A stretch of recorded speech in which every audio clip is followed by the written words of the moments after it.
Assalomu alaykum hurmatli yurtdoshlar, hurmatli vatandoshlar. Sizlar bilan har doimgidek Jamiko'z kanali va sizlar bilan men Jamshid Uzoqov. Odilxon qori Ismoilov sud hukmi bilan 8 yilga ozodlikdan mahrum qilindi.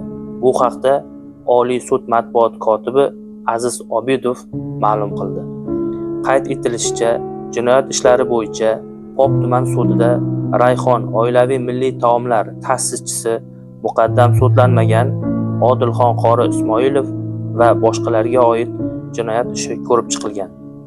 Sud hukmiga ko'ra 7 nafar sudlanuvchi Jinoyat kodeksining 167-moddasi o'zlashtirish yoki restavratsiya yo'li bilan talon-taroj qilish 3-qismi A bandi 209-moddasi mansab soxtakorligi 2-qismi A bandi 227-moddasi hujjatlar, shtamlar, muhrlar, banklarni, avtomat transport vositalarining va ular tirkamalarining yarim tirkamalarining davlat raqam belgilari egallash, nobud qilish, ularga shikast yetkazish yoki ularni yashirish 2-qismi A bandi va 228-moddasi hujjatlar, shtamlar, muhrlar, banklar tayyorlash, ularni qalbakilashtirish, sotish yoki ulardan foydalanish 2-qismi A va B bandlariga nazarda tutilgan jinoyatlarni sodir etganlikda aybli deb topilgan.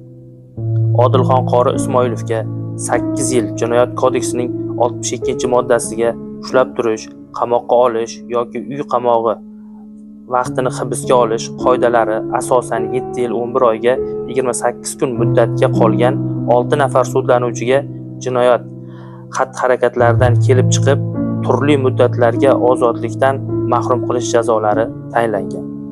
Jinoyat ishi doirasida yetkazilgan moddiy zarar sudlanuvchilarning sodir solidar tartibda undirilishi belgilangan. Ma'lumot uchun, Odilxon qori joriy yilning yanvar oyida huquq-tartibot organlari tomonidan hibsga olingan edi.